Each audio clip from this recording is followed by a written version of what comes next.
यो टुक्रा काठको चाहिँ मैले फुल राख्ने स्ट्यान्ड बनाएको छु है साथीभाइ। टक लगाई साथीभाइ नमस्कार, वेलकम छ है। र तपाईँलाई सानो भिडियोमा तपाईँलाई स्वागत है। र यो टुक्रा काठहरू तपाईँले नफ्याल्नु भन्ने कारण त्यही हो है।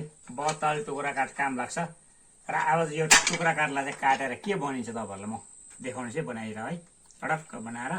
र अब चाहिँ काट्नु सुरु गर्ने साथीभाइ। ल चट्टै यो काटेर चाहिँ पिस त्यहाँ छोटो छोटो बनाउने हो। यहाँ तपाईँलाई म काटेर चाहिँ फरक्क पारेको यहाँ हेर्नुहोस् है। अब काटिहाल्ने पहिला त्यही हो।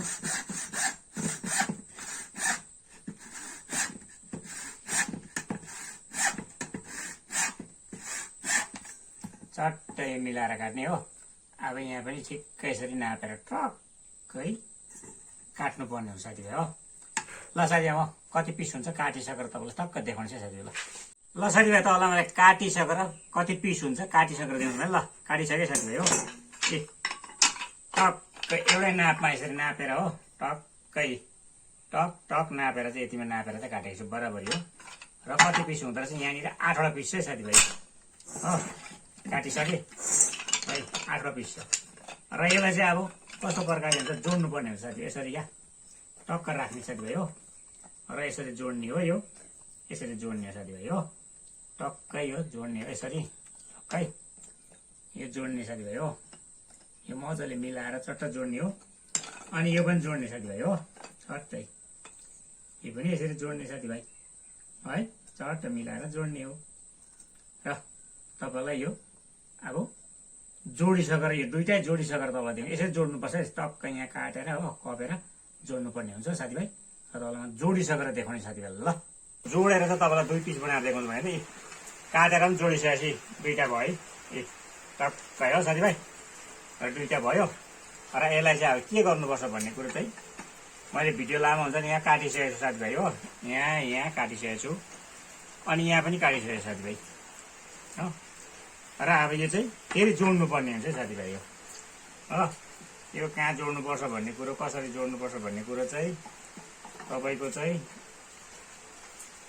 यसरी जोड्नु पर्यो। तपाईँको यहाँ जोड्नु पर्यो तपाईँको यसरी टक्कै यो खपेकोमा टक्कै यसरी ट्याप्पै लाउनु पर्ने हुन्छ है। र यसरी जोड्ने अब साथीभाइ हो। र यसरी जोडिसकेर तपाईँलाई यो अब चट्टै जोडेर तपाईँलाई हो चडक्क बनाएर चट्टै यो जोड्नु पर्ने हुन्छ। तपाईँले देख्नुभयो है, फर्स्टिङ लास्टसम्म हेर्नु तपाईँले सिक्नुहुन्छ है। र यो जोडेर चाहिँ तपाईँको टक्कै त्यहाँबाट तपाईँको यो मैले काटिरहेको छु, खुर्किरहेको छु हो। र यसलाई काटेर फेरि यहाँ जोडेर तपाईँलाई यो पनि काटेर यसमा जोडेर तपाईँलाई यो सबै टोटली यो पनि काटेर यो पनि जोडेर चाहिँ तपाईँलाई टक्क जोडेर फाइनली देखाउने साथीभाइलाई। ल अहिले भन्छ फाइनली सकेँ साथीभाइ। जोडजाड पारेर ए बाँसको ठुटा पनि काटकुट बनाएर खुर्के खार्के पारेर लगाइदिएको छु हो। अब यसलाई कलर सलर पोलिस गर्नु मात्रै छ है साथीभाइ। काठको टुक्रा त्यहाँ तपाईँलाई बत्तल काठको टुक्रा नफ्याल्नु भन्ने कारण चाहिँ दियो होइन साथीभाइ। ए यति राम्रो हुन्छ है सामानहरू हो। र यो चाहिँ के बनाएको भन्दाखेरि तपाईँहरूको फुल सजाउने स्ट्यान्ड है साथीभाइ हो। कस्तो लाग्यो तपाईँहरूलाई? आइसाला दामी भयो साथीभाइ हो। ए यति दामी भएको छ है। र तपाईँहरूलाई अब म किनभने झुन्ड्याएर देखाउँछु साथीभाइ। ल यहाँ बाहिर अलिकति झुन्ड्याउँछु। ल अब टक्क झुन्ड्याएर कस्तो हुनुपर्छ है तपाईँहरूलाई देखाउने चाहिँ।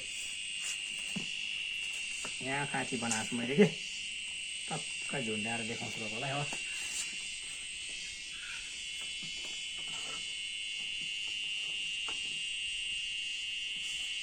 सबै झुन्ड्याएर तपाईँलाई सुहाउँछ कि सुहाउँदैन है। भित्तामा बनाउनु पऱ्यो नि त हो, सजाउनु पऱ्यो नि टक्कै।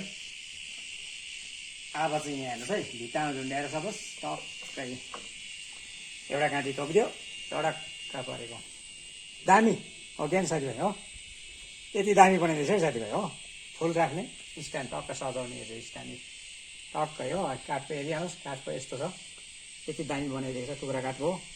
टक्क फुल लाउनुहोस् यी। र फर्स्ट टु लास्टसम्म हेरेर तपाईँ सिक्नुहुन्छ है। धेरैभन्दा धेरै सेयर गर्ने तपाईँले त्यो भिडियोलाई है। र आजको भिडियो यति नै ल। सबैलाई बाई बाई छ।